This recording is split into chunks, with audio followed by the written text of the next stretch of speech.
미 국방부의 최후 통첩이 나토를 강타했습니다. 72시간 안에 한국산 무기 계약을 파기하라. 43억 달러 규모의 방산 계약, 12개국 동맹 관계가 걸린 순간이었습니다. 하지만 폴란드의 대답은 충격 그 자체였습니다. 미국 무기는 필요 없습니다. 백악관이 발칵 뒤집혔습니다. 경제 제재 카드를 꺼냈고 군사동맹 재검토까지 경고했죠. 하지만 나토 12개국이 인류 역사상 가장 위험한 동맹 교체를 감행했습니다. 도대체 왜 한국이었을까요? 미국은 무기 장사꾼, 한국은 생존 그 자체를 설계한다. 폴란드가 밝힌 충격적인 이유와 미국의 분노, 그 숨막히는 진실이 지금 공개됩니다. 그날은 제 인생에서 가장 길었던 하루였습니다. 2022년 2월 24일 새벽 5시, 휴대폰 알람이 아니라 긴급 뉴스 알림음에 잠에서 깼어요. 화면을 보는 순간 온몸에 소름이 돋았습니다. 러시아, 우크라이나 전면 침공, 거실로 뛰어나가 TV를 켰습니다. 생방송으로 중계되는 키이우 상공의 미사일 궤적들, 국경을 넘어오는 러시아 전차 부대들. 이건 뉴스가 아니라 전쟁터였어요. 아내 카타지나가 잠옷 차림으로 나왔습니다. 여보, 이게 무슨 일이에요? 대답할 수가 없었어요. 23년간 국방 분야에서 일하면서 수많은 시뮬레이션을 봤지만 실제 전쟁 영상은 완전히 달랐습니다. 특히 제 눈길을 사로잡은 건 전차전이었어요. 우크라이나군이 사용하는 엘로 대전차 미사일이 러시아 T-72 전차를 명중시키는 장면이 반복해서 나왔습니다. 60톤짜리 강철 덩어리가 단 한 발에 포탑이 날아가며 폭발하는 모습이었죠. 그 순간 제 머릿속에 떠오른 건 단 하나였습니다. 우리 전차도 저거랑 같은 모델이잖아. 폴란드군이 현재 운용 중인 주력 전차 700대, 모두 냉전시대 소련에서 만든 T-72 계열이었어요. 우크라이나에서 박살나고 있는 바로 그 전차들이죠. 저는 국방조달청 수석분석관입니다. 무기 도입을 직접 결정하는 사람은 아니에요. 하지만 어떤 무기가 좋은지 나쁜지 분석해서 보고서를 올리는 사람이죠. 제 보고서가 최종 결정에 큰 영향을 미칩니다. 그리고 오늘 본 영상은 제가 지난 23년간 해온 일이 얼마나 중요한지 뼈저리게 깨닫게 해줬어요. 오전 10시 국방부에서 긴급 소집 문자가 왔습니다. 전 직원 즉시 출근, 지체 시징계 조치.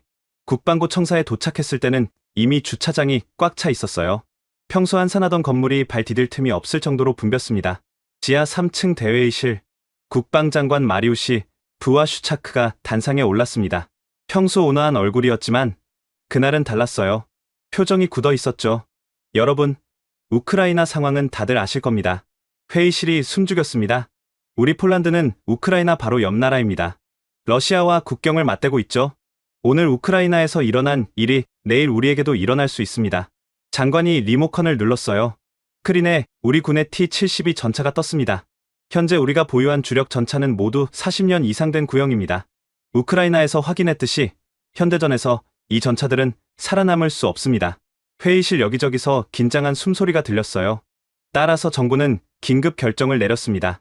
6개월 내에 차세대 주력 전차를 도입하겠습니다. 1000대 규모로. 순간 회의실이 웅성거렸습니다. 6개월? 보통 무기 도입은 몇 년씩 걸리는데 6개월이라니? 현재 세 나라가 제안서를 제출했습니다. 미국, 독일, 그리고 한국입니다. 한국이라는 단어에 몇몇 사람들이 고개를 갸우뚱했어요. 미국과 독일은 당연했지만 한국은 예상 밖이었으니까요. 코발스키 수석, 자네가 주도해서 분석 보고서를 작성하게. 2주 안에 초안을 올려주게. 알겠습니다, 장관님. 회의가 끝나고 저는 제 사무실로 돌아왔습니다. 책상 위에 이미 세 나라의 제안서가 쌓여 있었어요. 각각 3000페이지가 넘는 두꺼운 파일들이었죠. 그런데 그때 휴대폰이 울렸습니다. 큰아들 마테우시였어요.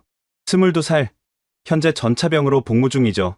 동부 국경 수발키 기지에 배치되어 있었습니다. 러시아와 가장 가까운 곳이에요. 아빠. 목소리가 떨리고 있었어요. 마테우시, 무슨 일이니? 거기 상황은 괜찮아? 아빠. 우크라이나 뉴스 봤어요.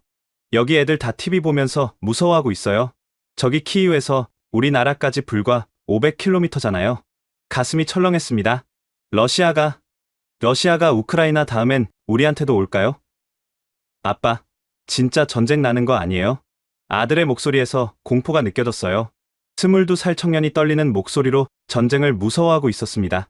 마테우시, 진정해. 우리 폴란드는 나토 회원국이야. 러시아가 함부로 못 건드려. 하지만 우크라이나도 자기들은 안전하다고 생각했잖아요. 근데 새벽에 갑자기 쳐들어왔잖아요. 여기 애들 다 집에 가고 싶어요. 무서워요. 진짜. 전화기를 쥔 손이 떨렸습니다. 걱정하지 마. 아빠가 있잖아. 그리고 정말 만약에 무슨 일이 생기더라도 우리 군은 준비할 거야. 꼭 지켜줄게. 네. 아빠, 조심하세요. 저도 여기서 조심할게요. 전화를 끊고 나니 한동안 멍하니 앉아 있을 수밖에 없었어요. 이건 더 이상 업무가 아니었어요. 제 아들이, 그리고 그곳에 있는 수많은 젊은이들의 생명이 걸린 문제였습니다. 아내가 저녁을 차려놓고 불렀지만 식욕이 없었어요. 여보, 마테우 씨한테 전화 왔어요? 응. 많이 무서워하더라. 그럴 수밖에 없죠. 저 어린 나이에 전쟁을 눈앞에서 보고 있으니 카타지나의 눈가가 붉어졌습니다. 여보, 당신이 하는 일이 얼마나 중요한지 알죠? 우리 아들을, 그리고 그곳에 있는 모든 아이들을 지킬 수 있는 제대로 된 무기를 선택해야 해요. 그녀의 말이 가슴을 찔렀습니다. 알아. 내가 23년간 이 일을 해온 이유가 바로 이거야. 숫자나 스펙이 아니라 사람의 생명을 지키기 위해서지. 그날 밤, 잠을 이룰 수가 없었어요. 계속 우크라이나 전장 영상이 머릿속을 맴돌았습니다. 폭발하는 전차, 비명, 그리고 그 안에 있을 젊은 병사들. 다음날 새벽 5시, 저는 이미 사무실에 나와 있었습니다. 책상 위에 새 제안서를 펼쳐놓고 하나씩 검토하기 시작했어요. 미국 M1A2 셋V3, 걸프전의 전설, 무게 65톤, 1500마력 터빈 엔진, 검증된 실전 경험, 독일 레오파르트 2A7, 유럽의 자존심, 정밀한 독일 기술력, 나토 표준, 그리고 한국 K2 흑표. 솔직히 처음엔 별 기대가 없었어요. 한국이 전차를 만든다는 건 알고 있었지만 미국이나 독일에 비할 바는 아니라고 생각했죠. 그런데 자료를 읽으면 읽을수록 이상했습니다. 터키에서 K9 자주포가 대성공을 거뒀다는 기록, 노르웨이에서 영하 40도 극한 테스트를 통과했다는 보고서, 호주 사막에서 60도 고온 환경 테스트 완료. 특히 눈에 띈 건 자동 장전 장치였어요. 분당 열발이라고 공식 스펙에 나와 있었는데 유튜브에 올라온 비공식 테스트 영상에서는 15발을 쏘더라고요. 왜 낮춰서 발표한 걸까요? 그리고 능동방어 시스템, KAPS, 접근하는 미사일을 자동으로 탐지해서 요격한다는 건데 성능 수치가 이스라엘의 유명한 트로피 시스템보다 좋았습니다. 이건 뭔가 있어. 직감이 왔어요. 23년 경력의 초기라고 해야 할까요? 그런데 문제가 있었습니다. 이틀 후 열린 내부 회의에서 국방차관 슈테판 노악이 단호하게 말했어요. 미국 M1A2로 가야 합니다. 폴란드의 안보는 미국과의 동맹에 달려 있어요. 수석급 간부들이 고개를 끄덕였습니다. 한국 전차는 아직 대규모 실전 경험이 없습니다. 이런 중요한 시기에 검증되지 않은 무기를 선택할 순 없어요. 저는 조심스럽게 손을 들었습니다. 차관님, 하지만 한국 K2의 기술 스펙을 보면 상당히 인상적입니다. 특히 능동방어 시스템과 자동 장전 능력은. 코발스키, 자네는 기술만 보는군. 정치를 봐야 해. 만약 우리가 미국이 아닌 다른 나라를 선택하면 미국과의 관계가 어떻게 되겠나? 회의실 분위기가 싸늘해졌어요. 게다가 러시아가 눈앞에서 위협하고 있는데 우리의 가장 강력한 동맹인 미국을 무시할 수는 없지 않나? 저는 더 이상 말할 수 없었습니다. 하지만 마음속으로 다짐했죠. 절대 포기할 수 없어. 이건 제대로 분석해야 해. 정치가 아니라 실력으로. 그날 저녁 집에 돌아왔을 때 아내가 물었습니다. 어때요? 어떤 전차가 좋아요? 글쎄, 아직 확신은 못하겠어. 근데 한국 전차가 생각보다 훨씬 좋은 것 같아. 다만 실물을 직접 봐야 확실할 것 같은데. 그때 휴대폰이 울렸어요. 마테우 씨였습니다. 아빠, 오늘 뉴스 봤어요? 러시아가 벨라루스에도 군대 배치했대요. 거기서 여기까지 200km예요. 진짜 무섭다. 걱정하지 마. 아들, 아빠가 최선을 다할게. 우리 군인들을 지킬 수 있는 최고의 무기를 찾을게. 전화를 끊고 나니 책임감이 어깨를 짓눌렀습니다. 이건 단순한 보고서 작성이 아니었어요. 제 아들의 안전이, 폴란드의 미래가 제 손에 달려 있었습니다. 3일이 지났습니다. 제 책상은 완전히 서류 더미에 파묻혀 있었어요. 미국, 독일, 한국, 세 나라의 제안서를 수십 번 읽고 또 읽었습니다. 미국 M1A2의 제안서는 화려했어요. 걸프전 사진들이 가득했죠. 사막 한가운데서 이라크군 T-72를 일방적으로 격파하는 장면들, 전투 손실률 제로, 압도적인 승리의 기록들, 실전에서 검증된 유일한 선택. 제안서 첫 페이지에 굵은 글씨로 쓰여 있었습니다. 독일 레오파르트는 달랐어요. 기술 자료가 빼곡했습니다. 정밀한 설계도, 합금 성분표, 엔진 효율 그래프. 독일답게 모든 게 정확하고 체계적이었죠. 나토 16개국이 사용 중이라는 점도 강조하고 있었습니다. 유럽의 표준, 신뢰의 선택, 그들의 슬로건이었어요. 그런데 한국 K2의 제안서는 이상하게 조용했습니다. 화려한 사진도 없었어요. 과장된 문구도 없었죠. 그냥 담담하게 기술 데이터만 나열되어 있었습니다. 하지만 그 데이터가 심상치 않았어요. 자동 장전 장치 분당 열발. 근데 각주를 보니 표준 운용 기준이라고 쓰여 있더라고요. 그럼 최대 성능은 뭔데? 능동방어 시스템 동시 대응 2개 표적. 그런데 시스템 사양을 보니 레이더가 4개나 달려 있었어요. 2개만 막는데 왜 레이더가 4개? 뭔가 숨기고 있다는 느낌이 강하게 들었습니다. 그때 누군가 사무실 문을 두드렸어요. 들어오세요. 문이 열리고 낯선 남자가 들어왔습니다. 40대 중반쯤 되어 보이는 서양인이었어요. 값비싼 양복에 완벽한 미소. 코발스키 수석님이시죠? 만나 뵙게 되어 영광입니다. 유창한 폴란드어였습니다. 브래드 해리슨이라고 합니다. 미국 국방부 산하 컨설팅 회사에서 나왔습니다. 명함을 건넸어요. 금박이 들어간 고급 명함이었죠. 아, 예. 무슨 일로? 시간 되시면 저녁 식사나 함께 어떠실까요? 바르샤바 브리스톨 호텔에서 뵙고 싶습니다. 제안서에 대해 좀 더 자세히 설명드리고 싶어서요. 정중했지만 거절하기 어려운 분위기였어요. 응. 그러죠. 좋습니다. 오늘 저녁 7시에 뵙겠습니다. 그가 나가고 나서 뭔가 찜찜한 느낌이 들었습니다. 같은 날 오후, 독일 측에서도 연락이 왔어요. 이메일이었는데 정중하지만 압박하는 느낌이었습니다. 폴란드의 현명한 선택을 기대합니다. 레오파르트는 유럽 16개국의 선택입니다. 나토 표준화를 고려하신다면 당연한 결정이겠죠. 이메일 끝에는 프랑스 독일 연합 방산업체 로고가 박혀 있었어요. 그런데 한국 측에서는 아무 연락이 없었습니다. 이상했어요. 보통 이런 대형 계약에서는 다들 로비를 하기 마련인데 한국만 조용했죠. 저녁 7시 브리스톨 호텔. 바르샤바에서 가장 고급스러운 호텔이었어요. 1층 레스토랑은 샹들리에가 반짝이고 있었습니다. 브래드 해리슨이 이미 와 있었어요. 창가 좋은 자리에 앉아서 와인을 마시고 있었죠. 오셨군요. 앉으시죠. 테이블에는 이미 스테이크가 준비되어 있었습니다. 우선 식사부터 하시죠. 이야기는 천천히 나누면 됩니다. 식사를 시작했어요. 스테이크는 정말 맛있었습니다. 그가 와인을 따라주며 말했습니다. 코발스키 수석님, 23년 경력이시라고 들었습니다. 대단하시네요. 감사합니다. 그 정도 경력이시면 무기 시장이 어떻게 돌아가는지 잘 아시겠죠? 그의 눈빛이 날카로워졌어요. M1A2는 전 세계 8개국이 사용하고 있습니다. 이라크, 아프가니스탄에서 실전을 거쳤죠. 고장률 5% 미만, 생존율 98%. 이건 숫자가 아니라 생명입니다. 설득력 있는 말이었어요. 그리고 폴란드가 M1A2를 선택하면 미국은 더 많은 것을 제공할 수 있습니다. 더 많은 것이요? F-35 전투기 추가 도입 시 특별 할인, 패트리어트 미사일 시스템 우선 공급, 미군과의 합동훈련, 프로그램 확대. 그가 서류 몇 장을 꺼냈어요. 이건 비공식 제안입니다. 폴란드가 올바른 선택을 한다면 미국은 최고의 파트너가 될 겁니다. 올바른 선택. 그 말에 강조가 들어가 있었어요. 반대로 그가 와인을 한 모금 마셨습니다. 잘못된 선택은 관계를 복잡하게 만들 수 있습니다. 이해하시죠? 협박이었습니다. 정중한 말투로 포장했지만 명백한 협박이었어요. 해리슨 씨, 저는 폴란드 국익만 생각합니다. 정치적 고려가 아니라 순수하게 기술적 우수성으로 판단하려고 합니다. 물론이죠. 하지만 코발스키 수석님, 그가 몸을 앞으로 기울였어요. 기술도 중요하지만 국제관계는 더 중요합니다. 러시아가 폴란드를 노리고 있는 이 시점에 미국과의 관계를 해칠 수 있는 선택을 하시겠습니까? 가슴이 답답해졌습니다. 천천히 생각해보세요. 현명한 선택을 기대합니다. 그가 자리에서 일어났어요. 계산은 이미 끝난 모양이었죠. 아, 그리고 한국 전차 말입니다. 문 앞에서 그가 돌아봤어요. 실전 경험 제로입니다. 아무리 스펙이 좋아도 검증되지 않은 무기는 위험하죠. 폴란드 군인들의 생명을 그런 도박에 걸 수는 없지 않습니까?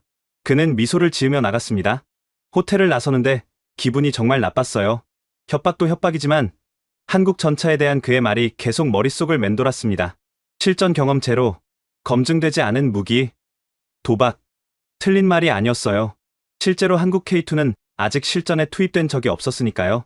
택시를 타고 집으로 가는데 휴대폰이 울렸습니다. 모르는 번호였어요. 여보세요? 코발스키 수석님이십니까? 저는 한화디펜스 고태현이라고 합니다. 한국 사람이었어요.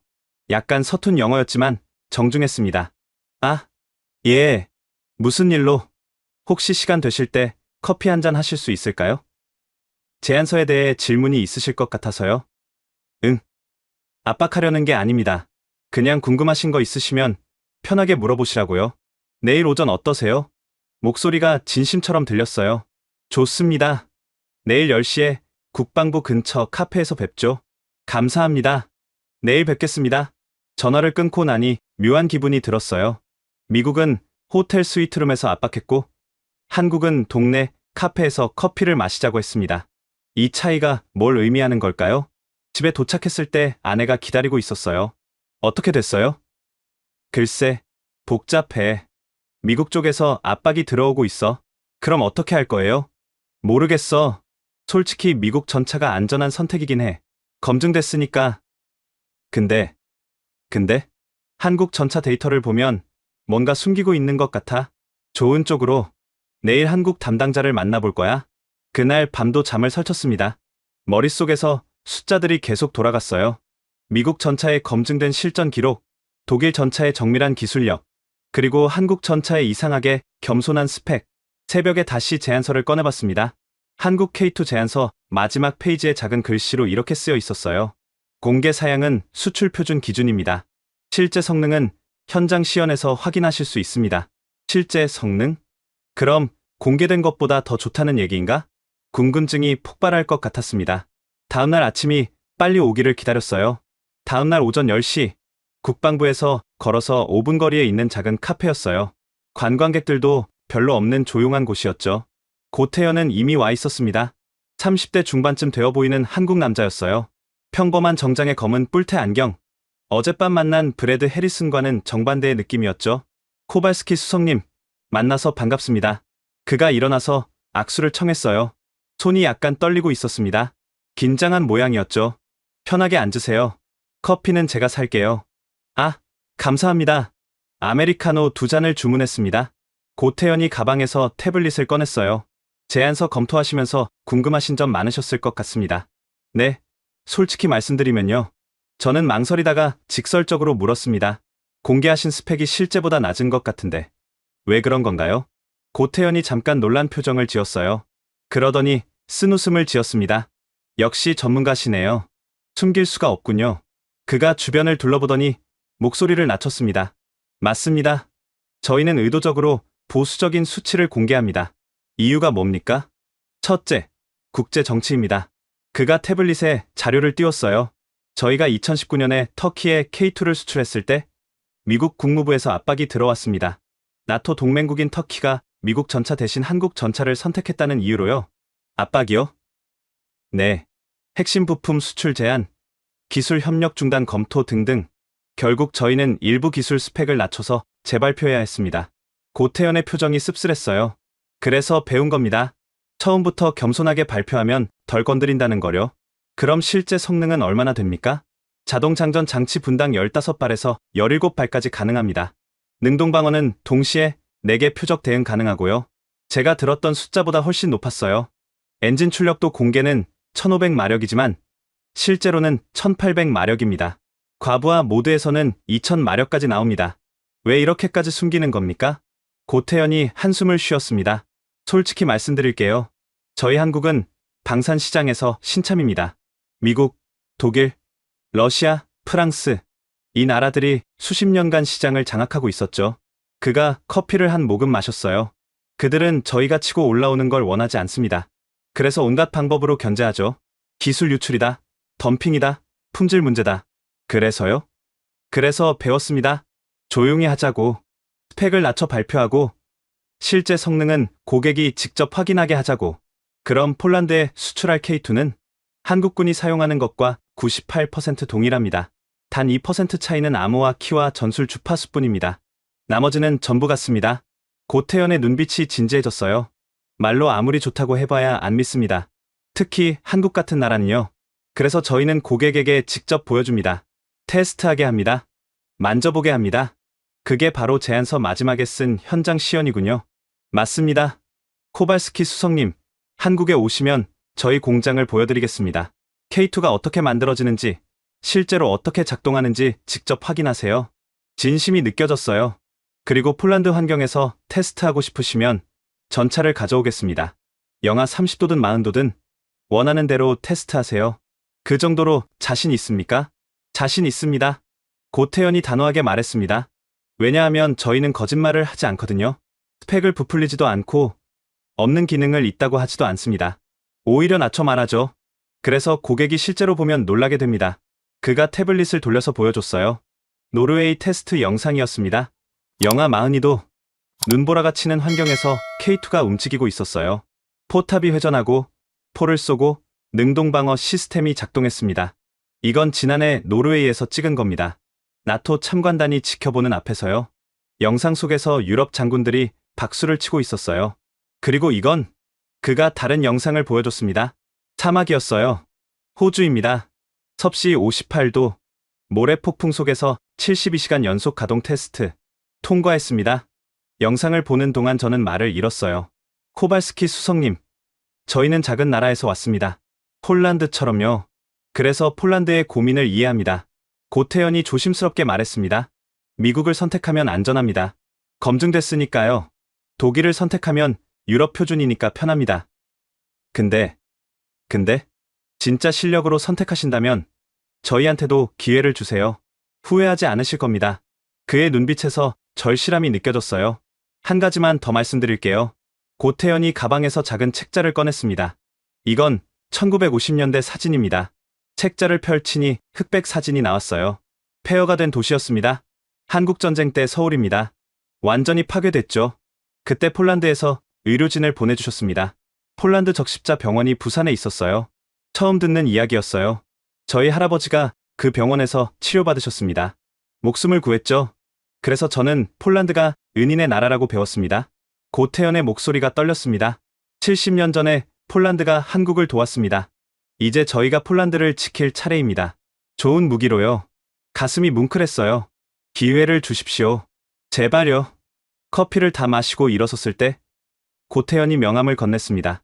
뒷면에 손글씨로 이렇게 쓰여 있었어요. 진실은 화려하지 않습니다. 창원에서 뵙겠습니다. 사무실로 돌아오는 길에 계속 생각했습니다. 어젯밤 브래드 해리스는 성급 호텔에서 협박했어요. 고태연은 동네 카페에서 부탁했습니다. 누가 진짜일까요? 책상에 앉아서 새 나라 제안서를 다시 펼쳤습니다. 그리고 결심했어요. 직접 가봐야겠어. 한국에 내 눈으로 확인해야 해. 고태연을 만나고 사흘 뒤의 일이었습니다. 계속 머릿속에서 그의 말이 맴돌았어요. 특히 진실은 화려하지 않습니다라는 문장이요. 저는 국방부 지하 3층으로 내려갔습니다. 이곳은 기밀 자료실이었어요. 오직 수석급 이상만 출입할 수 있는 곳이죠. 각국의 무기 체계에 대한 나토 기밀 문서들이 보관되어 있었습니다. 문을 열고 들어가니 서늘한 공기가 느껴졌어요. 온도 18도로 유지되는 공간이었죠. 저는 한국 관련 파일 섹션으로 향했습니다. 생각보다 자료가 많았어요. K9 자주포, 천국 미사일, 수리온 헬기, 한국이 만든 무기들의 실전 데이터가 빼곡히 들어 있었습니다. 가장 먼저 집어든 건 K9 자주포 파일이었어요. 2017년 터키 시리아 국경, 작전명 유프라테스의 방패, 터키군이 K9을 실전에 투입한 기록이었습니다. 6개월간 3,000발 이상 사격, 목표물 명중률 92%, 고장률 0.3%. 놀라운 수치였어요. 특히 인상적인 건 이 문장이었습니다. 독일제 PH-2000 자주포는 같은 기간 고장률 8%를 기록했으나 한국제 K9은 극한 환경에서도 안정적으로 작동했다. 나토 전술평가단의 공식 보고서였어요. 다음은 노르웨이 파일. 2020년 겨울 노르웨이 북부 핀마르크 지역 영하 42도 K9 자주포 극한 환경 테스트 보고서였습니다. 72시간 연속 가동, 영하 42도 환경, 눈보라 속에서도 모든 시스템 정상 작동, 독일 PH-2000과 프랑스 카이사르는 유압 시스템 동결로 작동 중단. 한국 K9만 테스트 완료. 밑줄 친 문장이 있었어요. 노르웨이군 추가 23문 도입 결정. 에스토니아 국방장관의 비공개 서한도 있었습니다. 2021년 작성된 문서였어요. 한국은 약속을 지킵니다. 독일은 납기를 5년 지연시켰고 프랑스는 7년을 지연시켰습니다. 그러나 한국은 계약보다 2주 일찍 인도했습니다. 품질도 약속한 것 이상이었습니다. 우리는 다시는 서유럽 국가의 무기를 사지 않을 것입니다. 마지막 문장에 빨간 형광펜이 그어져 있었어요. 저는 계속 파일을 뒤졌습니다. K2 흑표 관련 자료를 찾았어요. 폴란드에는 아직 도입 전이라 데이터가 많지 않았지만 몇 가지 흥미로운 문서가 있었습니다. 나토 기갑 전문가 이원의 평가서, 2021년 11월 한국 K2 흑표의 능동방어 시스템 KAPS를 평가함, 이스라엘 트로피 시스템과 비교 테스트 실시, 결과 탐지 거리 트로피 400m, KAPS 520m, 반응 속도 트로피 0.3초, KAPS 0.2초, 다중 표적 대응 트로피 2개, KAPS 4개, 결론, 현존하는 능동방어 시스템 중 최고 성능. 손이 떨렸습니다. 사우디아라비아 수출용 K2 블랙 라벨 버전 자료도 있었어요. 사막 특화 버전이었습니다. 섭씨 60도 고온 환경 테스트, 모래 폭풍 대응 시스템, 냉각 장치 업그레이드. 미국 M1A2는 고온에서 터빈 엔진 과열 문제 발생. 한국 K2는 디젤 엔진으로 안정적 작동. 그리고 가장 결정적인 문서를 발견했습니다. 미국 국방부 내부 평가서, 극비 문서였어요. 2022년 1월 작성.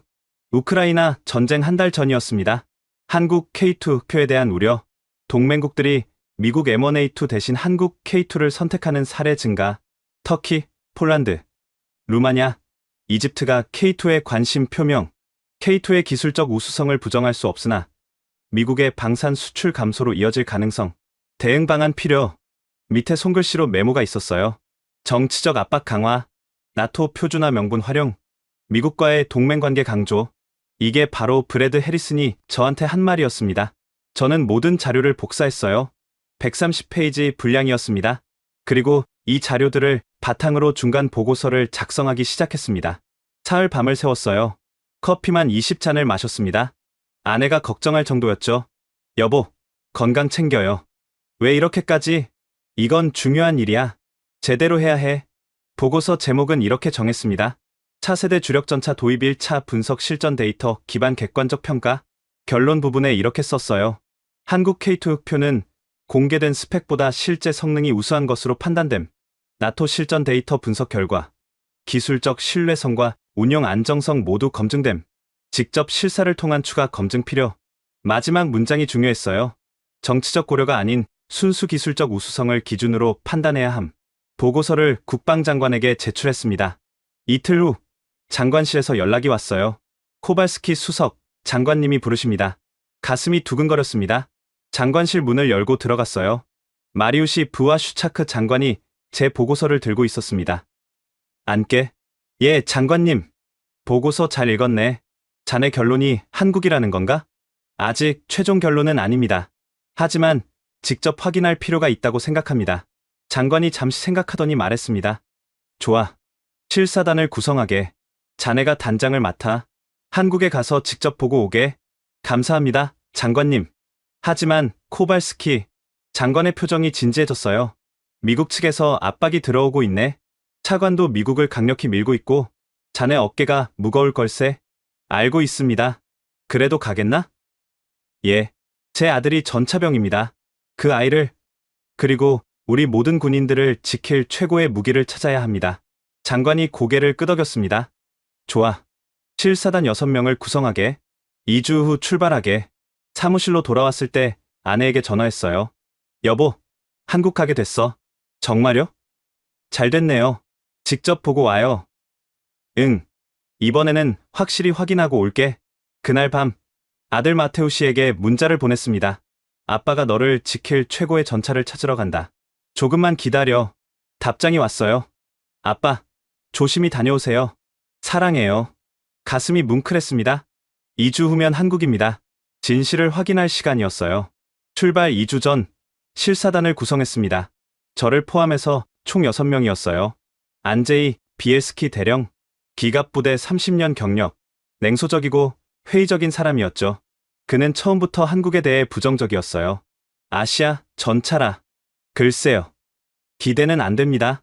그제고시 카민스키 중령, 정비 전문가, 조용하지만 꼼꼼한 사람이었습니다. 요한나 노박 박사, 방산 경제학자, 7사단에서 유일한 여성이었어요. 40대 초반, 예리한 분석력을 가진 사람이었죠. 그리고 2명의 현장 엔지니어, 출발 전날 밤, 집에서 짐을 쌌습니다. 아내가 옷을 챙겨주면서 말했어요. 여보, 너무 부담 갖지 마요. 그냥 보고 느낀 대로 판단하면 돼요. 응. 근데 솔직히 떨려. 이게 내 인생에서 가장 중요한 출장이 될 것 같아. 잘할 거예요. 당신을 믿어요. 마테우 씨도 휴가를 내서 집에 왔어요. 아빠, 한국 맛있는 거 많이 먹고 와요. 그리고 전차 사진 많이 찍어 와요. 그래, 알았어. 아빠, 진짜 좋은 거 골라줘요. 제발요. 아들의 눈빛이 진지했습니다. 걱정하지 마. 아빠가 제대로 고를게. 다음날 새벽 5시, 바르샤바 공항. 7사단 6명이 모였습니다. 모두 피곤한 얼굴이었어요. 긴장되는 건 저뿐만이 아니었나 봅니다. 자, 모두들 11시간 비행입니다. 편하게 가시죠. 인천행 비행기에 올랐어요. 비행기 안에서 비엘스키 대령이 말했습니다. 단장님, 솔직히 말씀드릴게요. 저는 회의적입니다. 한국이 아무리 좋다고 해도 미국이나 독일을 이길 순 없다고 봅니다. 왜 그렇게 생각하십니까? 경험이죠. 미국과 독일은 수십 년간 전차를 만들어 왔어요. 한국은 이제 시작 단계 아닙니까? 요한나 박사가 끼어들었어요. 대령님, 그건 편견일 수 있습니다. 제가 경제 데이터를 분석해봤는데 한국의 기술 발전 속도는 경이롭습니다. 30년 만에 전 세계 10위권 방산 수출국이 됐어요. 그래도 실전 경험이 없잖습니까? 비엘스키는 고집스러웠어요. 그건 가서 확인해 봅시다. 저는 대화를 정리했습니다. 11시간의 비행. 지루했지만 동시에 빨리 가고 싶었어요. 비행기 창밖으로 구름만 보였습니다. 드디어 인천공항에 도착했습니다. 새벽 5시였어요. 근데 공항이 완전히 깨어 있었습니다. 자동 입국 심사대가 쭉 늘어서 있었어요. 여권을 스캔하고 얼굴을 인식하니 15초 만에 통과됐습니다. 오, 빠르네요. 카민스키 중령이 감탄했어요. 수화물 찾는 곳도 놀라웠습니다. 로봇팔이 자동으로 짐을 분류하고 있었어요. 5분 만에 모든 짐이 나왔습니다. 효율적이군요. 비엘스키도 인정할 수밖에 없었어요. 공항 밖으로 나오니 고태현 팀장이 기다리고 있었습니다. 코발스키 수석님, 어서 오세요. 먼 길 오시느라 고생하셨습니다. 반갑습니다. 고 팀장님. 준비된 벤에 탔습니다. 인천에서 창원까지는 고속철도로 3시간이라고 했어요. 일단 서울역까지 모셔드리겠습니다. 거기서 KTX 타시면 됩니다. 서울로 가는 고속도로. 새벽인데도 차들이 많았어요. 하지만 질서정연했습니다. 차선을 함부로 바꾸는 차가 없었어요. 저기 보이는 게 한강입니다. 고태현이 설명했어요. 강을 가로지르는 다리들이 조명을 받아 빛나고 있었습니다. 강 양쪽으로 고층 빌딩들이 끝없이 이어졌어요. 대단한 도시네요. 요한나가 감탄했습니다. 70년 전만 해도 전쟁 폐허였는데 지금은 이렇게 발전했습니다. 고태현의 목소리에 자부심이 묻어났어요. 서울역에 도착했습니다. 거대한 유리 건물이었어요.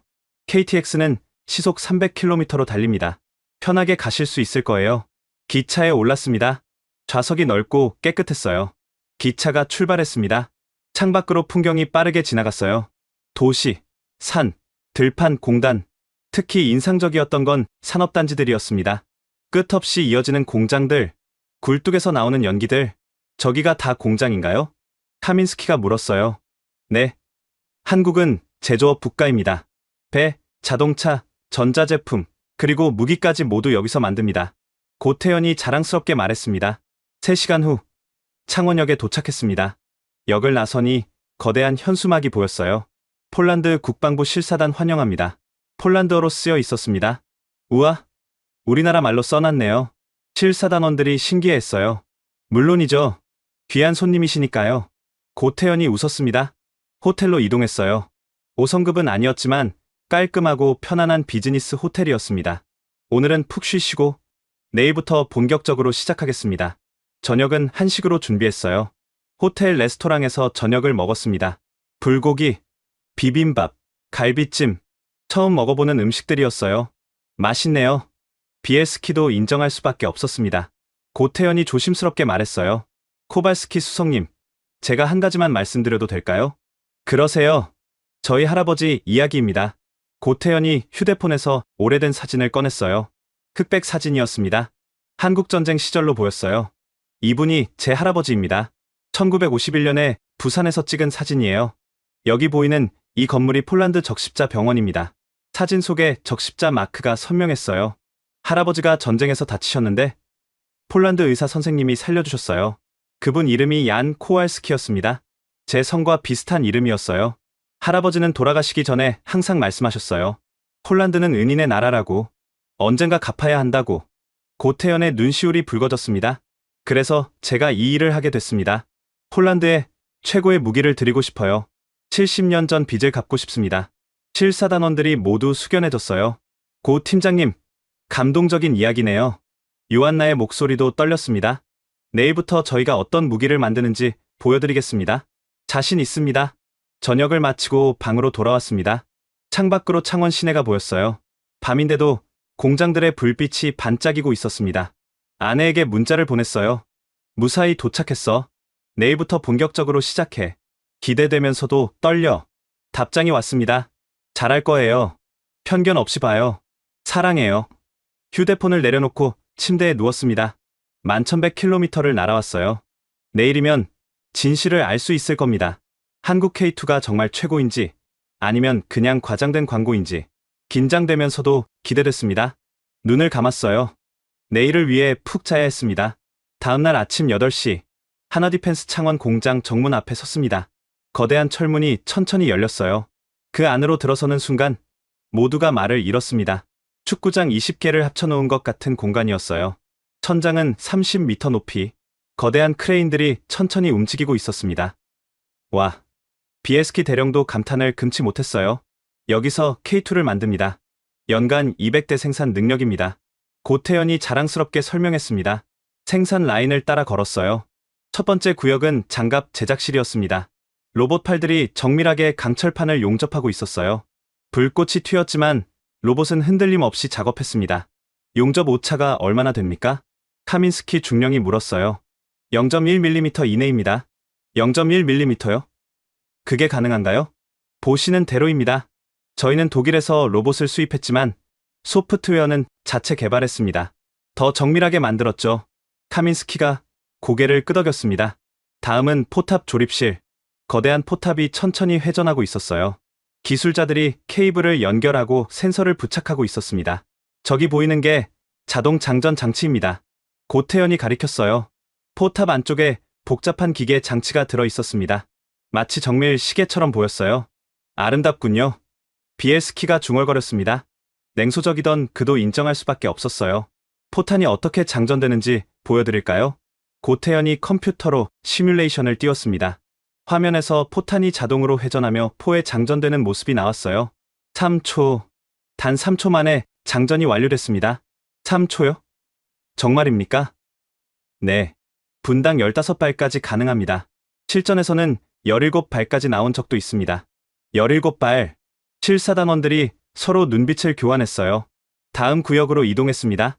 드디어 완성된 K2 표가 보였습니다. 전시홀 중앙에 떡하니 서 있었어요. 검은색 장갑, 날렵한 포탑, 55 구경장 120mm 활강포. 멋있네요. 요한나가 감탄했습니다. 실물로 보니 정말 다르네요. 다가가서 만져봤습니다. 차갑고 단단한 강철. 하지만 동시에 우아한 곡선미가 느껴졌어요. 올라가 보시겠습니까? 네. 사다리를 타고 포탑 위로 올라갔습니다. 해치를 열고 안으로 들어갔어요. 전차 내부는 생각보다 넓었습니다. 그리고 깨끗했어요. 이게 조종석입니다. 운전수 자리에 앉았습니다. 앞에 대형 디스플레이 3개가 있었어요. 전부 디지털화되어 있습니다. 조이스틱 하나로 모든 걸 제어할 수 있습니다. 정말 게임처럼 생겼네요. 비에스키가 놀란 표정이었어요. 포수 자리로 이동했습니다. 이게 사격 통제 시스템입니다. 화면에 표적이 나타났어요. 십자선이 자동으로 표적을 추적했습니다. 인공지능이 표적을 자동으로 인식합니다. 포수는 그냥 방아쇠만 당기면 됩니다. 자동 조준이요? 네. 명중률이 95% 이상입니다. 이동 중에도요. 전차에서 내려왔습니다. 그때 한 사람이 다가왔어요. 40대 초반, 안경 낀 남자였습니다. 소개합니다. 저희 수석 설계자 서준혁 박사님입니다. 서준혁이 악수를 청했습니다. 만나서 반갑습니다. MIT에서 기계공학 박사를 했고 지금은 K2 개발을 총괄하고 있습니다. 반갑습니다, 박사님. 서준혁의 눈빛이 강렬했어요. 자신의 작품을 자랑하고 싶어하는 예술가 같았습니다. 이제 진짜 중요한 걸 보여드리죠. 시뮬레이터 실로 갑시다. 건물 지하로 내려갔습니다. 거대한 돔 형태의 방이 나타났어요. 안에 K2 실물 크기 시뮬레이터가 있었습니다. 실제 K2와 똑같습니다. 여기서 훈련을 합니다. 직접 해보실 수 있습니까? 물론입니다. 요한나 박사님, 한번 해보시겠어요? 제가요? 좋습니다. 요한나가 시뮬레이터에 올랐습니다. 서준혁이 시스템을 켰어요. 돔 전체에 영상이 펼쳐졌습니다. 가상의 전장이었어요. 황량한 들판, 멀리 적군 전차 세대가 보였습니다. 저건 러시아 T-90M 전차입니다. 최신형이죠. 시작해보세요. 요한나가 조이스틱을 잡았습니다. 전차가 움직이기 시작했어요. 화면에서 적 전차들이 점점 가까워졌습니다. 표적 포착, 인공지능, 음성이 들렸어요. 십자선이 자동으로 첫 번째 적 전차를 조준했습니다. 발사, 요한나가 버튼을 눌렀어요. 쾅, 시뮬레이터가 진짜처럼 흔들렸습니다. 화면에서 적 전차가 폭발했어요. 영중, 3초 후 자동으로 다음 포탄이 장전됐습니다. 표적 2포착, 두 번째 적 전차를 조준, 발사, 명중, 표적 3포착, 세 번째도 명중, 총 15초 만에 세 대를 모두 격파했습니다. 대단한데요. 요한나가 흥분해서 소리쳤어요. 이게 K2의 실력입니다. 서준혁이 자랑스럽게 말했습니다. 그런데 박사님, 비엘스키가 질문했어요. 능동방어 시스템은 어떻습니까? 실제로 작동하는 겁니까? 물론입니다. 보여드리죠. 서준혁이 다른 시나리오를 실행했습니다. 이번엔 적이 대전차 미사일을 발사했어요. 미사일 접근 감지, 경고음이 울렸습니다. 화면에 미사일이 빠르게 날아오는 게 보였어요. 그 순간 K2의 포탑 양쪽에서 작은 발사체가 튀어나왔습니다. 쾅! 미사일이 공중에서 폭발했어요. K2에 닿기 전에 요격당한 겁니다. 0.2초 만에 반응했습니다. 서준혁이 설명했습니다. KAPS 시스템은 레이더와 레이저 센서를 동시에 사용합니다. 500m 밖에서 미사일을 탐지하고 0.2초 안에 요격합니다. 그럼 여러 발이 동시에 오면요? 4개까지 동시 대응 가능합니다. 보여드릴까요? 서준혁이 극한 시나리오를 실행했습니다. 적이 동시에 5발의 미사일을 발사했어요. K2의 능동방어 시스템이 즉시 반응했습니다. 쾅! 쾅! 쾅! 쾅! 네 발을 요격했어요. 그리고 마지막 한 발은 전차가 자동으로 스모크를 발사하며 급회전했습니다. 미사일이 스모크에 가려 빗나갔어요. 5발 중 4발 요격, 1발 회피. 생존율 100%입니다. 실사단원들이 박수를 쳤습니다. 믿을 수 없네요. 이게 정말 가능한 겁니까? 비엘스키가 물었어요. 가능합니다. 실제 테스트에서도 성공했습니다. 서준혁이 단호하게 말했습니다. 점심시간이 됐습니다. 공장 구내식당에서 식사를 했어요. 김치찌개와 불고기가 나왔습니다. 식당에서 젊은 엔지니어들을 만났어요. 20대 후반에서 30대 초반으로 보였습니다. 안녕하세요. 저는 엔진 파트 담당하는 정우성입니다. 한 엔지니어가 인사했어요. K2 엔진은 독일 MTU 디젤 엔진을 기반으로 개발했습니다. 하지만 저희가 완전히 재설계했어요. 어떻게 재설계했습니까? 출력을 높이고 연비를 개선하고 내구성을 강화했습니다. 독일 원본보다 20% 더 좋습니다. 자부심이 가득한 얼굴이었어요. 저는 전자 시스템 담당합니다. 다른 엔지니어가 말했어요. K2의 모든 시스템은 네트워크로 연결되어 있습니다. 10km 내의 아군 전차들과 실시간으로 정보를 공유해요. 한 대가 적을 발견하면 모든 전차가 동시에 알게 됩니다. 그럼 협동 작전이 가능하겠네요. 네, 맞습니다. 지휘관이 한 곳에서 모든 전차를 통제할 수도 있고 각 전차가 자율적으로 판단해서 움직일 수도 있습니다. 젊은 엔지니어들의 눈빛이 반짝였어요. 자신들이 만든 무기에 대한 자부심과 열정이 느껴졌습니다. 식사를 마치고 오후 일정이 시작됐습니다. 서준혁 박사가 회의실로 안내했어요. 이제 핵심을 말씀드리겠습니다. 대형 스크린에 K2의 3차원 설계도가 떴습니다. K2의 철학은 단순합니다. 강한 무기가 아니라 똑똑한 무기를 만드는 것. 서준혁이 설명을 시작했습니다. 현대전은 화력전이 아닙니다. 정보전이고 전자전입니다. 우크라이나에서 확인하셨죠? 드론, 미사일, 전자교란. 단순히 장갑이 두껍다고 이기는 게 아닙니다. 화면이 바뀌었어요. 우크라이나 전장 영상이 나왔습니다. 러시아 T-72와 T-90가 왜 많이 파괴됐을까요? 장갑이 약해서가 아닙니다. 적의 공격을 미리 탐지하지 못했기 때문입니다. 능동방어가 없었다는 말씀이군요. 맞습니다. 그래서 저희는 능동방어에 집중했습니다. KAPS는 세계 최고 수준입니다.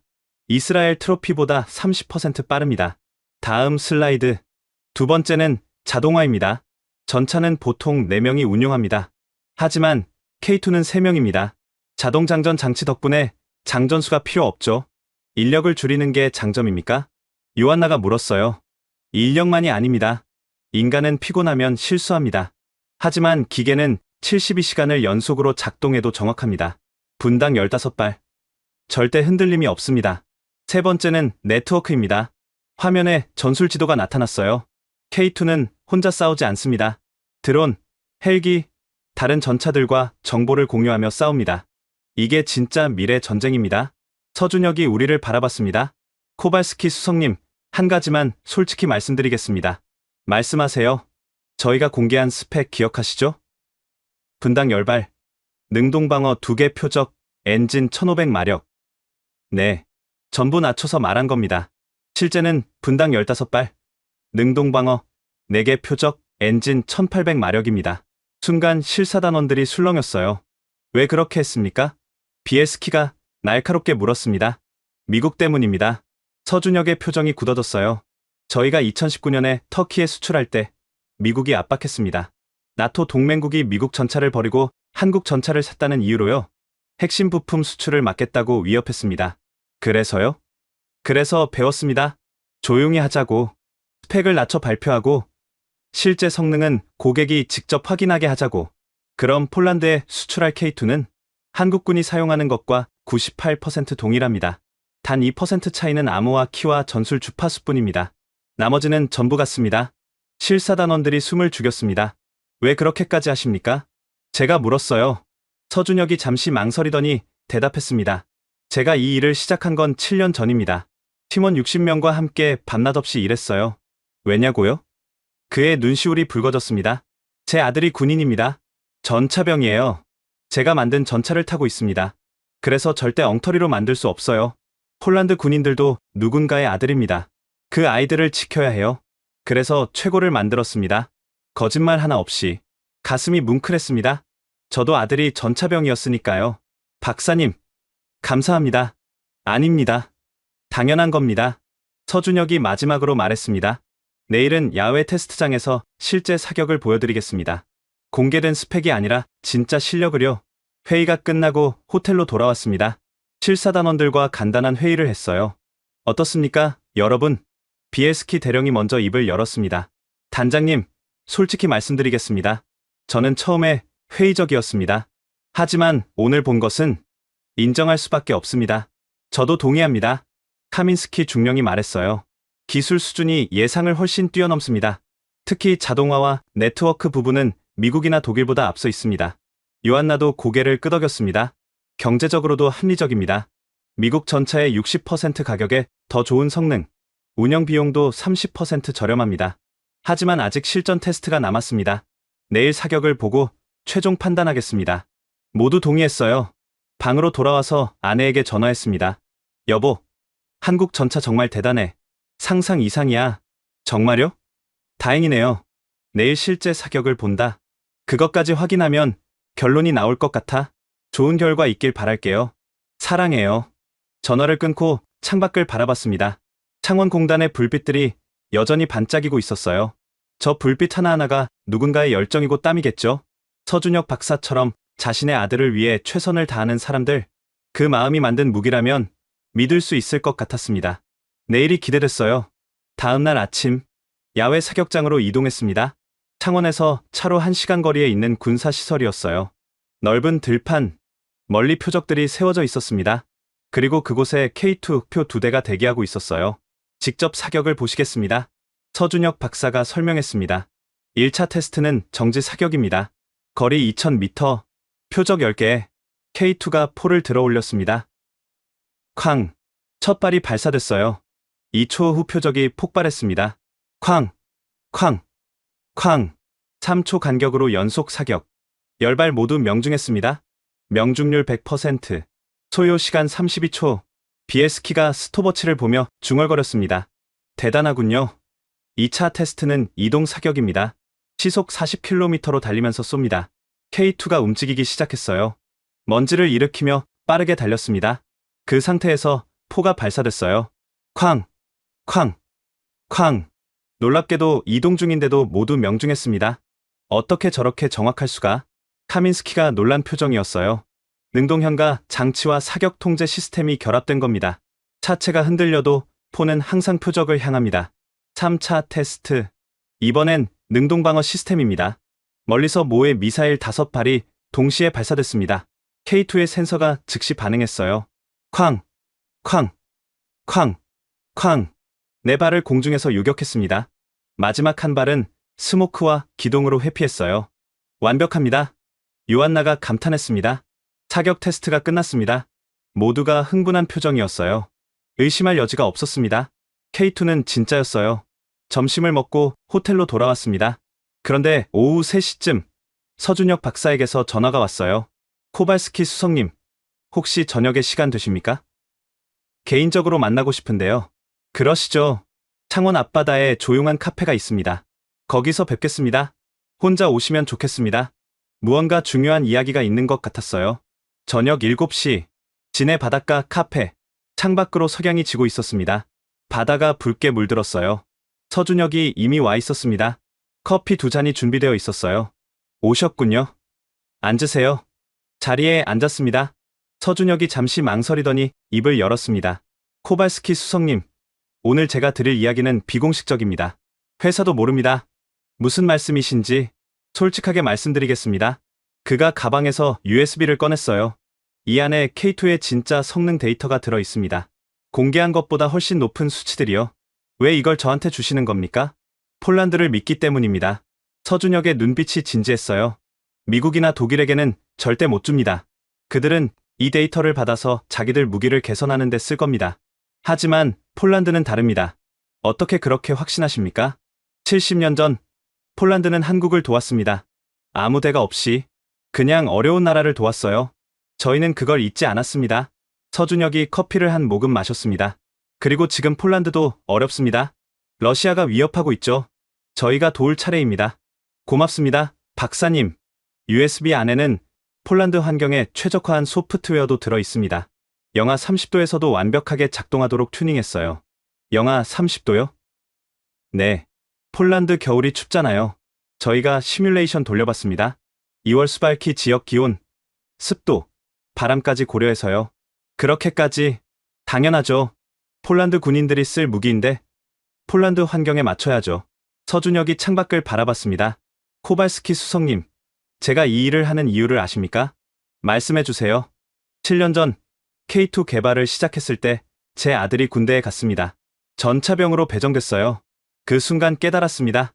이건 단순한 무기가 아니라 제 아들의 생명을 지킬 도구라는 걸. 그래서 미친 듯이 일했습니다. 서준혁의 목소리가 떨렸습니다. 밤을 새우고 주말도 없었어요. 왜냐고요? 만약 제가 대충 만들어서 제 아들이 다치면 저는 평생 후회할 거니까요. 저도 아들이 전차병입니다. 제가 말했어요. 네. 22살. 지금 수발키 기지에 있습니다. 러시아 국경 근처죠. 서준혁의 눈이 커졌습니다. 그럼 당신도 아버지시군요. 네. 그래서 이 일이 더 절실합니다. 제 아들을 지켜야 하니까요. 두 사람이 잠시 침묵했습니다. 아버지와 아버지, 1100km 떨어진 두 나라의 아버지가 같은 마음으로 앉아 있었어요. 코발스키 수석님, 서준혁이 제 손을 잡았습니다. K2를 선택해주세요. 제발 부탁합니다. 당신 아들을 지킬 수 있습니다. 제가 보장합니다. 박사님, 저는 거짓말 안 합니다. 엔지니어는 숫자로 말해요. 데이터로 증명해요. USB에 있는 모든 자료가 그 증거입니다. 눈물이 날 것 같았어요. 한 가지만 더 말씀드릴게요. 서준혁이 휴대폰에서 사진을 보여줬습니다. 공장에서 일하는 젊은 엔지니어들이었어요. 이 친구들, 다들 20대, 30대입니다. 자기 친구들, 동생들이 군대에서 K2를 타요. 그래서 절대 대충 못 만듭니다. 한국 사람들은 이렇습니다. 가족을 위해서라면 뭐든 합니다. 목숨도 걸어요. K2는 그런 마음으로 만들어졌습니다. 서준혁이 USB를 제 손에 쥐어줬습니다. 폴란드로 돌아가서 검토해보세요. 그리고 결정하세요. 저희를 믿어주시면 후회하지 않으실 겁니다. 카페를 나왔습니다.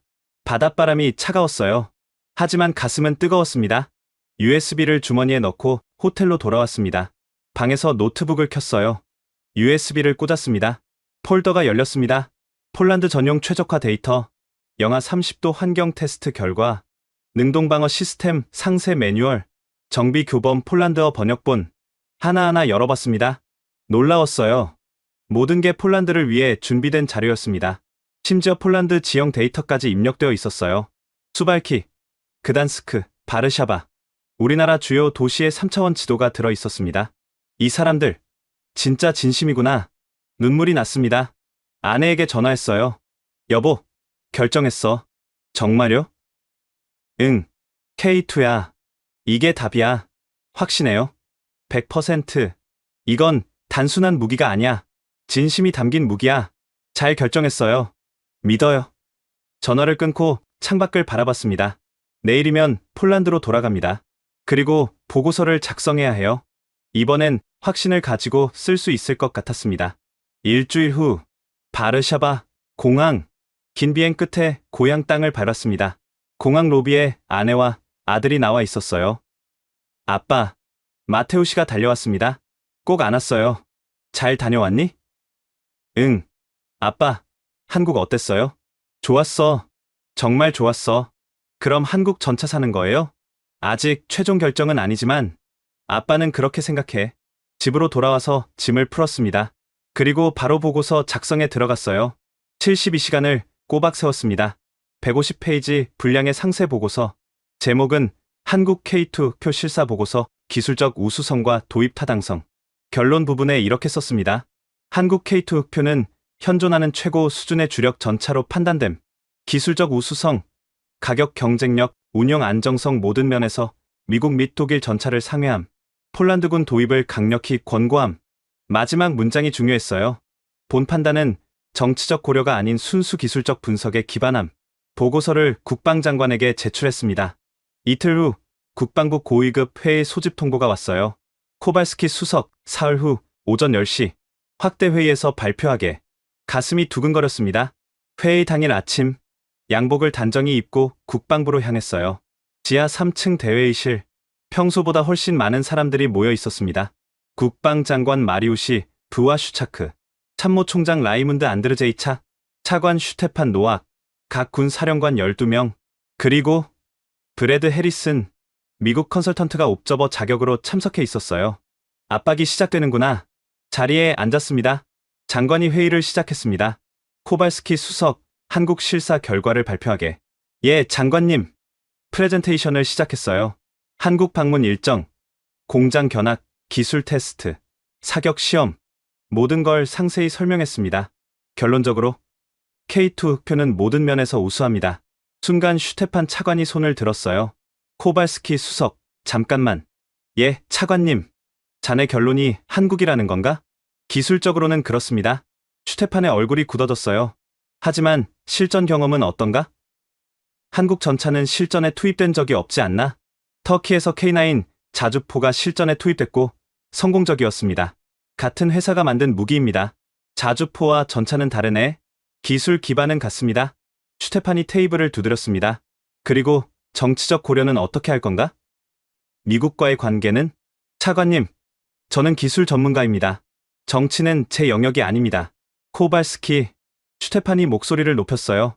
러시아가 국경에서 위협하고 있는 이 시점에 우리의 가장 중요한 동맹인 미국을 무시할 수는 없네. 회의실이 긴장했습니다. 그때 브래드 해리슨이 손을 들었어요. 제가 한 말씀 드려도 되겠습니까? 장관이 허락했습니다. 물론입니다. 브래드가 일어났어요. 신사숙녀 여러분, 저는 폴란드의 친구로서 조언하고 싶습니다. 그의 목소리가 회의실에 울렸어요. 폴란드가 만약 한국을 선택한다면 미국은 그것을 배신으로 받아들일 수 있습니다. 순간 회의실이 웅성거렸습니다. F-35 전투기 추가 도입?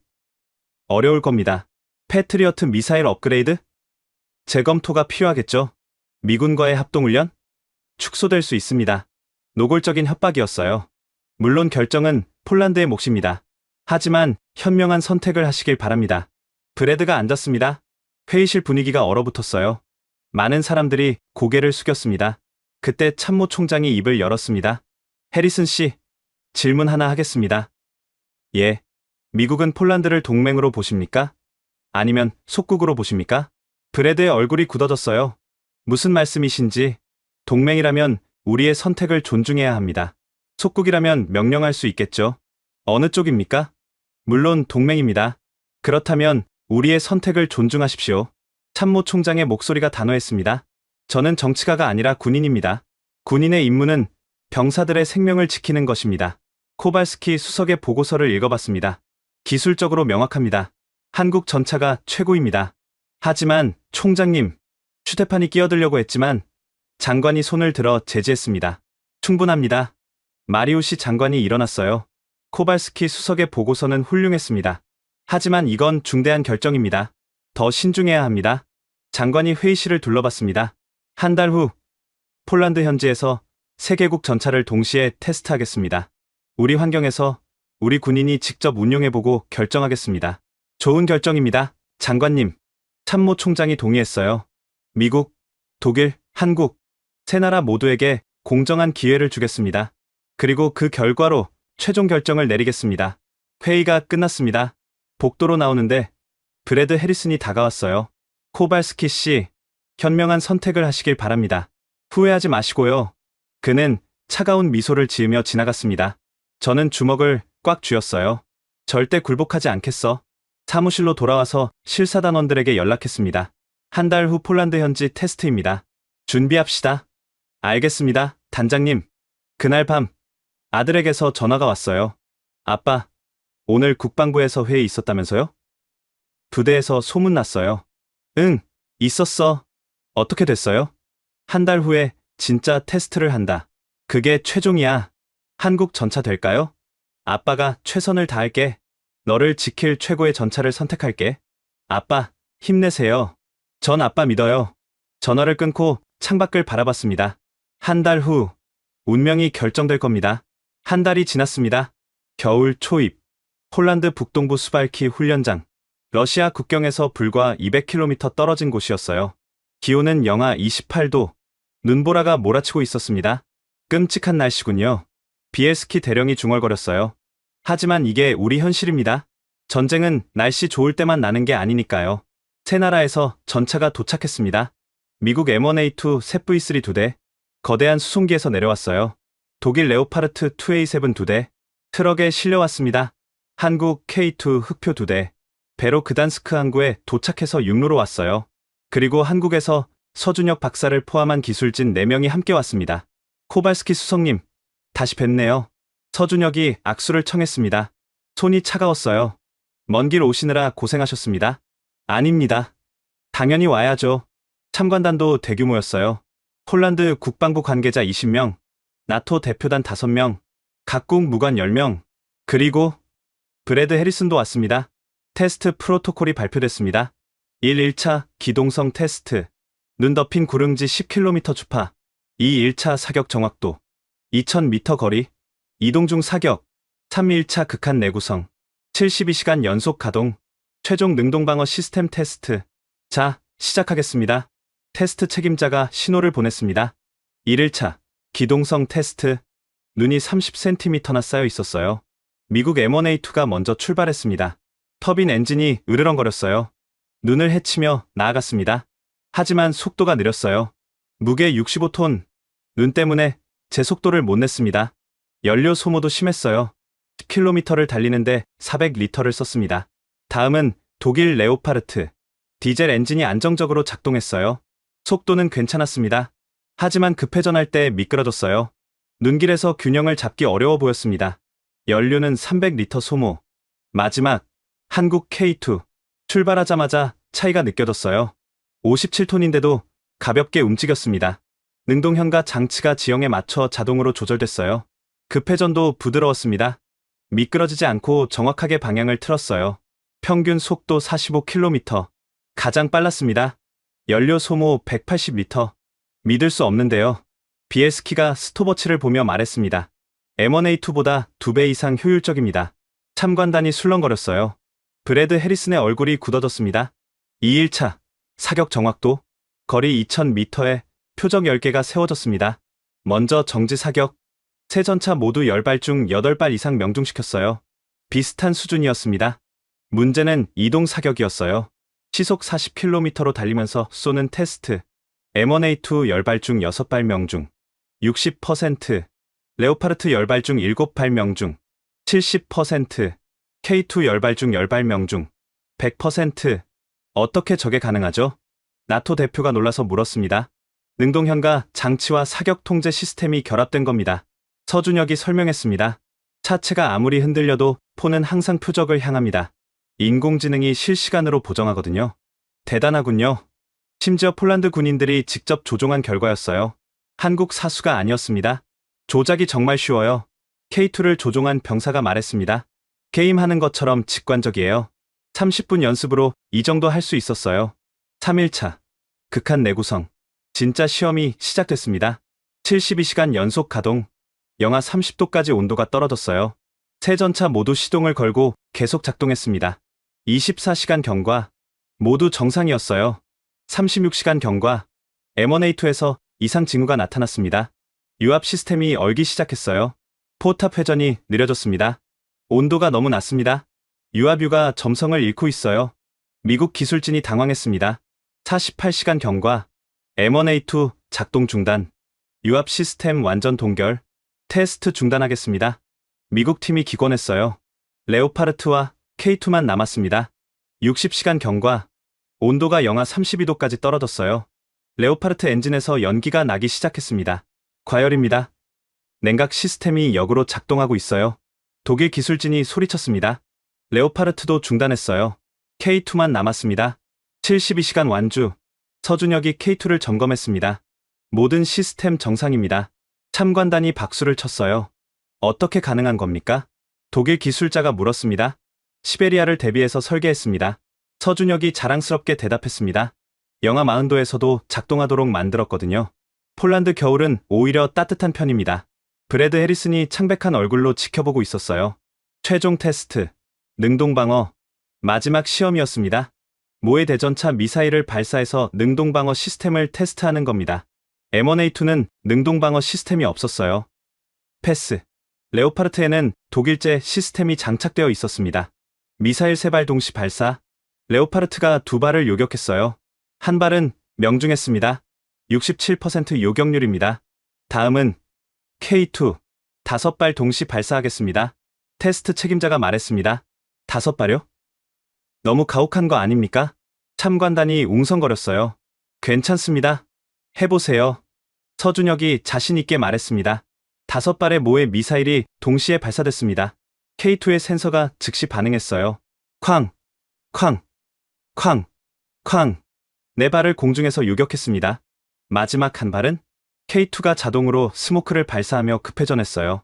미사일이 빗나갔습니다. 5발 전부 대응. 생존율 100%. 참관단이 기립박수를 쳤습니다. 나토 대표가 감탄하며 말했습니다. 이런 시스템은 처음 봅니다. 21세기 전차의 새로운 기준이군요. 테스트가 끝났습니다. 결과는 명확했어요. 기동성 K2 1위, 사격 정확도 K2 1위, 극한 내구성 K2만 완주, 능동방어 K2 압도적 1위, 연료 효율 K2 2배 우수. 그날 저녁 임시막사에서 회의가 열렸습니다. 국방장관, 참모총장, 그리고 고위 관계자들, 이제 투표하겠습니다. 장관이 말했습니다. 미국 M1A2에 찬성하시는 분? 3명이 손을 들었어요. 슈테판 차관을 포함해서. 독일 레오파르트에 찬성하시는 분? 1명이 손을 들었습니다.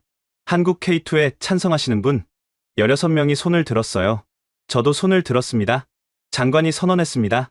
투표 결과 한국 K2 흑표로 결정합니다. 회의실이 박수로 가득 찼어요. 저는 눈물을 참을 수 없었습니다. 밖으로 나왔어요. 눈이 내리고 있었습니다. 서준혁이 다가왔습니다. 축하합니다. 코발스키 수석님, 박사님, 고맙습니다. 아닙니다. 당신이 용기를 낸 겁니다. 2 사람이 악수했습니다. 그때 휴대폰이 울렸어요. 마테우시였습니다. 아빠, 소식 들었어요. 한국 전차로 결정됐다면서요? 응, 그래. 아빠, 고마워요. 진짜 고마워요. 아들의 목소리가 떨렸습니다. 우리 이제 살았어요. 좋은 전차를 갖게 됐어요. 눈물이 흘러내렸습니다. 아빠가 지킬게, 꼭 지킬게, 사랑해요. 아빠, 전화를 끊고 하늘을 봤습니다. 눈송이들이 조용히 내리고 있었어요. 긴 싸움이 끝났습니다. 이제 시작입니다. 지금까지 폴란드 국방조달청 수석분석관 야로스와프 코발스키의 이야기 어떠셨나요? 몇 년 전 한 사람의 용기 있는 선택이 두 나라의 운명을 바꿨습니다. 때론 혼자 싸워야 할 때가 있습니다. 모두가 반대해도 진실을 믿어야 할 때가 있죠. 코발스키는 그 길을 선택했고 역사를 만들었습니다. 한국과 폴란드의 우정은 지금도 계속되고 있습니다. 전차를 넘어 전투기로, 그리고 더 많은 협력으로 확대되고 있죠. 작은 나라 한국이 유럽 방산 시장을 바꾸고 있습니다. 진심과 기술력으로요. 이 감동적인 이야기를 더 많은 사람들에게 알려주세요. 구독과 좋아요, 그리고 특히 공유 부탁드립니다. 한국의 기술력과 정직함을 세상에 알리기 위해 이 영상을 널리 퍼뜨려주세요. 지금까지 코리아 원더풀이었습니다. 감사합니다. 감사합니다. 감사합니다. 감사합니다. 감사합니다. 감사합니다.